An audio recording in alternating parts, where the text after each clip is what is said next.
tapat, matatag at maaasahan balitang tama at totoo lamang dito sa Pilipinas Network. Magandang araw sa ating mga kababayan sa Pilipinas at sa buong mundo. Huwag kalimutang pusuan ang video, sumubaybay at pindutin ang patingaw upang lagi kayong updated sa balita. Simulan na natin. Inakusahan ng United Arab Emirates ang bansang Iran matapos ang isang agresibong pag-atake sa dalawang barkong papagmamay-ari ng Abu Dhabi National Oil Company o ADNOC habang ang mga ito ay bumabaybay sa madiskarteng Strait of Hormuz. Ang insidenteng ito ay nagdulot ng matinding alarma sa buong mundo dahil sa banta nito sa supply ng langis.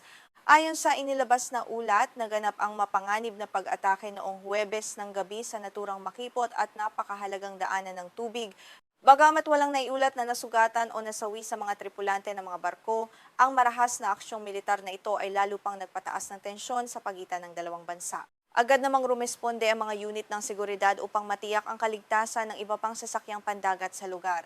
Sa isang opisyal na pahayag na inilabas ng pamunuan ng ADNOC, kinumpirma nila na kontrolado na ang sitwasyon sa tulong ng mga otoridad ng koalisyon sa UAE. Iniulat din ng opisyal na ahensya ng balita ng bansa na WAM na ligtas at nasa mabuting kalagayan ang lahat ng tauhan ng kumpanya na nasa loob ng mga barko. Gayunpaman, ang pangyayaring ito ay nag-iwan ng malalim na pangamba tungkol sa pangkalahatang seguridad ng mga ruta ng kalakalan. Hindi ito ang unang pagkakataon na hinarap ng kumpanyang ADNOC ang ganitong uri ng matinding panganib nitong mga nagdaang araw. Sa katunayan, ito na ang ikalawang insidente ng pag-atake sa kanilang mga barko sa loob lamang ng isang linggo.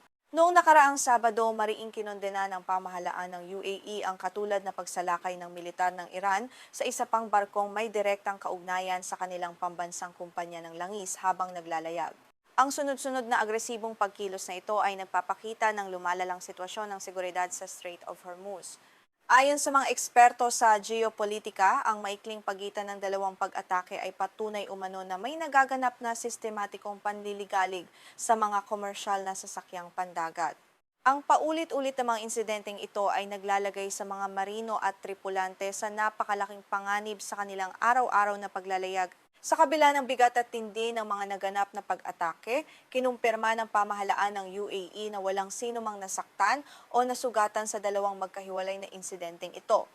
Isang malaking kaluwagan ito para sa mga pamilya ng mga tripulante, lalo na't marami sa mga nagtatrabaho sa mga barkong pangkalakalan sa gitnang silangan ay mga dayuhang manggagawa, kabilang ang daan-daang Pilipinong marino na nagtatrabaho sa naturang mapanganib na ruta.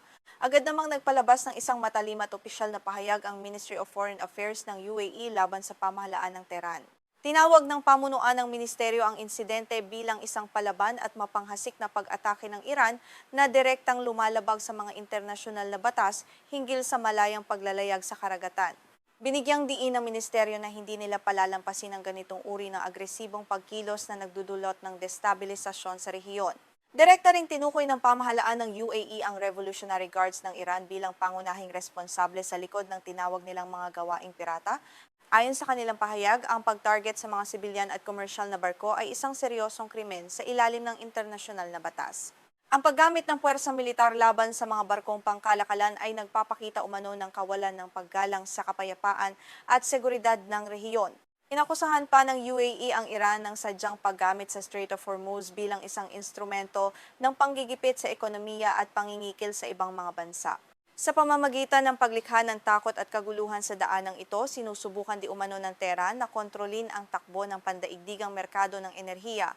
Ang ganitong uri ng taktika ay naglalayong pilitin ang mga kalabang bansa na sumuko sa kanilang mga geopolitical na interes.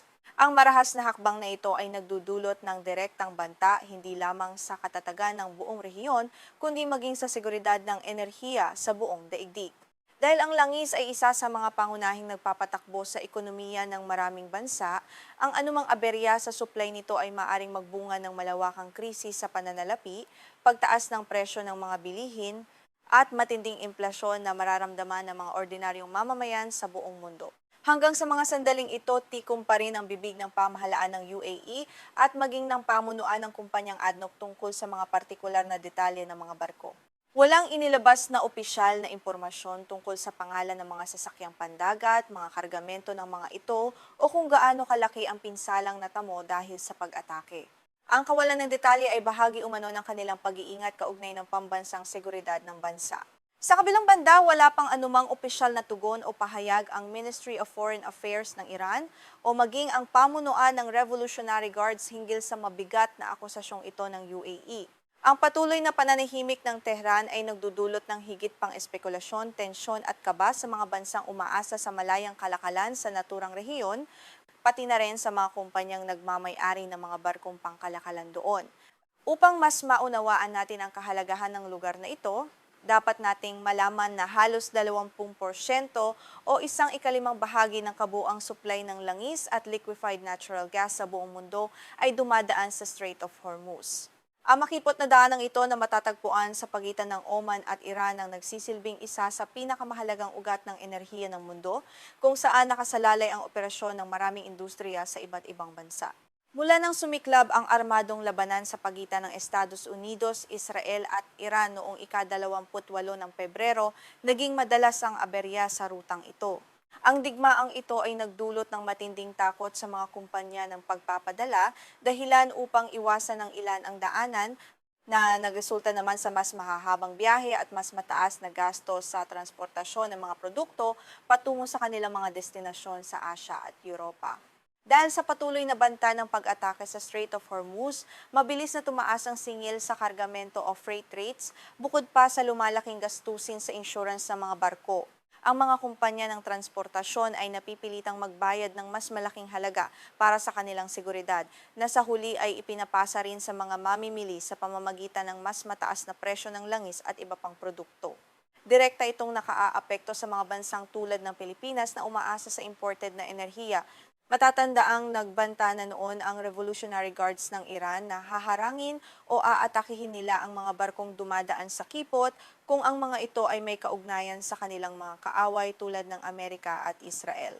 Kasama rin sa kanilang banta ang mga barkong hindi sumusunod sa mga direktiba at regulasyong ipinapatupad ng militar ng Iran sa kanilang nasasakupang karagatan na nagpapakita ng kanilang determinasyong kontrolin ang ruta. Sa kabila ng mga pagsubok na ito, inihayag ng ADNOC na labis silang naapektuhan ng mga walang basehan at hindi makatwirang pag-atake sa kanilang mga tauhan at ari-arian sa dagat. Gayunpaman, binigyang diin ng kumpanya na patuloy silang gagawa ng paraan upang maprotektahan ang kanilang operasyon at matiyak ang kaligtasan ng kanilang mga manggagawa habang patuloy na nakikipag-ugnayan sa mga pandaigdigang puwersang pandagat sa rehiyon. Idinagdag pa ng pamunuan ng ADNOC na sa kabila ng napakahirap at mapanganib na kapaligiran sa kasalukuyan dahil sa digmaan, hindi sila hihinto sa paghahatid ng kanilang serbisyo.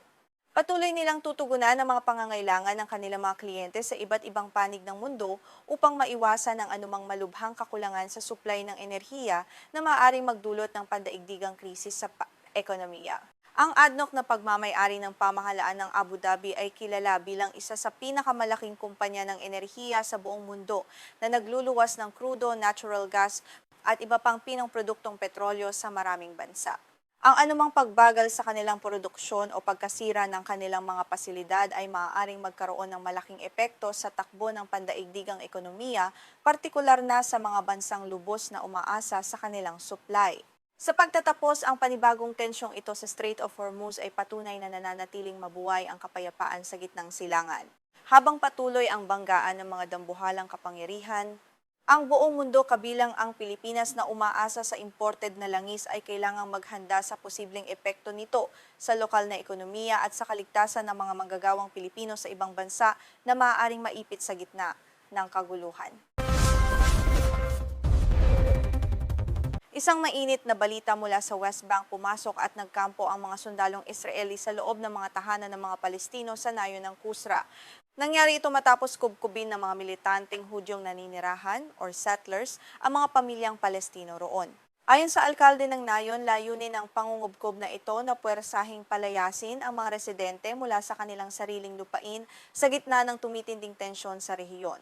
Nagsimula ang tensyon nitong nakaraang katapusan ng linggo nang harangan ng mga Hudyong settler ang kalsada patungo sa 3 bahay ng mga Palestino sa Kusra. Nagtayo pa sila ng tolda sa tapat mismo ng mga bakuran at pinagbawalang pumasok o lumabas ang sinuman. Bago ito, pinutulan din ng mga settler ng kuryente at tubig ang mga naturang kabahayan na nagdulot ng matinding hirap at takot sa mga residenteng naiwan sa loob. Hanggang nitong Huwebes ng gabi, nananatili pa rin ang mga sundalong Israeli sa loob ng 3 bahay sa Kusra. Kinumpirma ito ni Mayor Abed Al-Atem Wadi at ng ilang residente. Ang isang bahay ay matatagpuan sa gilid ng nayo na direktang kinubkob ng mga settler, habang ang dalawa naman ay mas malapit sa sentro ng komunidad. Patuloy na binabantayan ng lokal na pamahalaan ang kaligtasan ng mga pamilyang ito. Ipinapakita sa mga larawan ng Reuters ang ilang sundalong Israeli na nakatayo sa labas ng isa sa mga bahay. Ayon sa mga residente, ipinaalam sa kanila ng mga sundalo na ang operasyon sa Kusra ay posibleng tumagal pa hanggang Linggo. Ang ganitong anunsyo ay lalong nagdulot ng pangamba sa mga pamilyang hindi makalabas habang patuloy na nagmamanman ang mga armadong settlers sa paligid ng kanilang mga bakuran. Sa isang opisyal na pahayag, sinabi ng militar ng Israel na ipinuwesto ang mga sundalo sa Kusra mula pa noong Huwebes ng umaga upang protektahan ang mga residente at mapanatili ang seguridad sa lugar. Idinagdag pa ng militar na may malinaw na tagubili na dapat manatili ang mga residente ng Kusra sa loob ng kanilang sariling mga tahanan para sa kanilang kaligtasan habang isinasagawa ang mga operasyon sa paligid. Gayunpaman, nilinaw ng militar na hindi sila magsasagawa ng operasyon sa loob ng bahay ng pamilyang Palestino na malapit sa lugar kung saan itinayo at kalaunan ay binuwag ang tolda ng mga settler. Sa kabila nito, hindi pa rin malinaw kung alin sa 3 bahay ang tinutukoy ng militar sa kanilang pahayag na nagdulot ng kalituhan at kawalang katiyakan sa panig ng mga nag-aalalang residente at pamilyang apektado. Kabilang sa mga nag-aalala ay si Louis Reedy, isang Palestinian-American na kasalukuyang naninirahan sa Ohio, USA. Ang kanyang kapatid ay isa sa mga nakulong sa loob ng kinubkob na bahay. Sa isang panayam sa telepono, ipinahayag ni Reedy ang kanyang matinding takot at kawalan ng magawa habang pinapanood ang sitwasyon mula sa malayo. Aniya, nakakatakot at nakakadismaya ang kalagayan ng kanyang pamilya dahil nanganganib ang kanilang buhay. Ibinahagi ni Reedy na sinusubaybayan niya ang mga pangyayari gamit ang kamera ng seguridad na nakakabit sa kanilang bahay sa Kusra. Ngunit nitong Huwebes, tinanggal ng mga sundalo ang kamera dahilan upang tuluyan siyang mawalan ng komunikasyon at kakayahang makita ang kalagayan ng kanyang mga mahal sa buhay. Dahil sa matinding pag-aalala, nagbabalak na siyang maglakbay pauwi sa lalong madaling panahon upang personal na suriin ang kanilang kalagayan. Samantala, naglabas ng pahayag ang United Nations hinggil sa krisis na ito. Ayon sa UN, tinatayang 15 Palestino, kabilang ang 2 bata ang kasalukuyang nakulong sa loob ng kanilang mga tahanan na walang supply ng tubig at kuryente. Kinondena ng mga grupong makatao ang kawalan ng aksyon upang maibigay ang mga pangunahing pangangailangan ng mga biktima na tila ginigipit upang tuluyang lisanin ang lugar. Naharap ngayon sa matinding pambabatikos ang militar ng Israel dahil sa kabiguang pigilan ang mga iligal na pag-agaw ng lupa ng mga settler.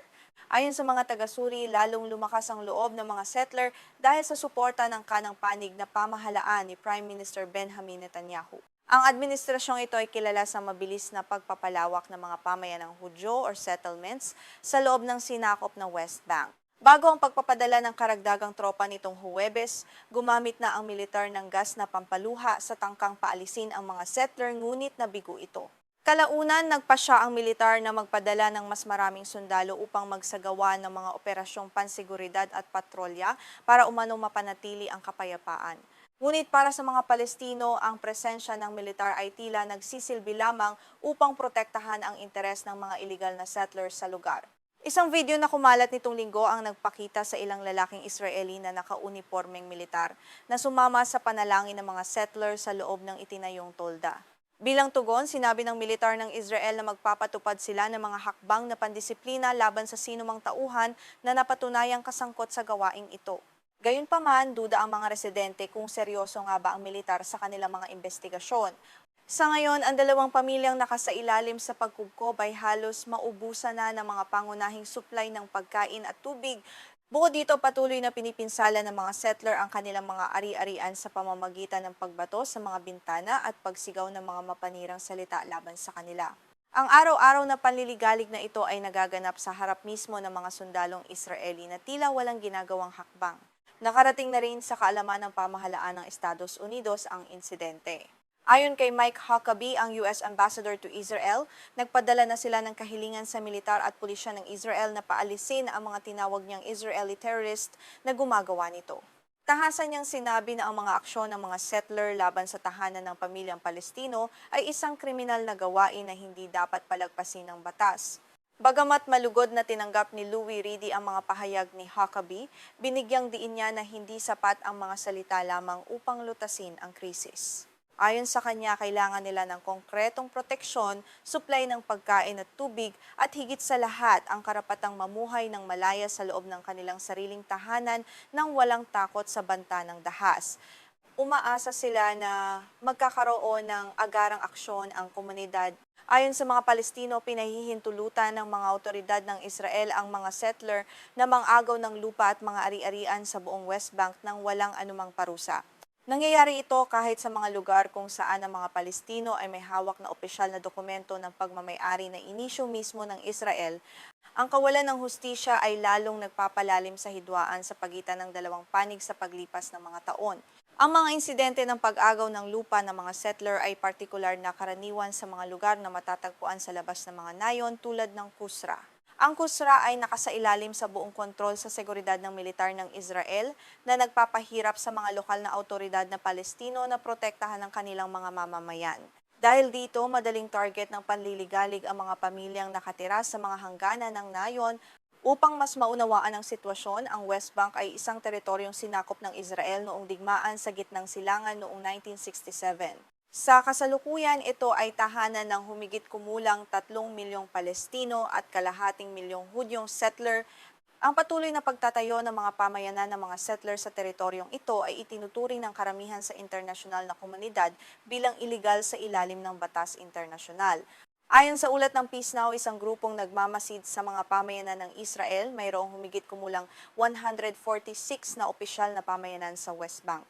Bukod dito, mayroon ding 390 na mas maliliit at hindi autorisadong outpost na itinayo ng mga settler nang walang pahintulot ng gobyerno, ngunit madalas na pinoprotektahan pa rin ng militar.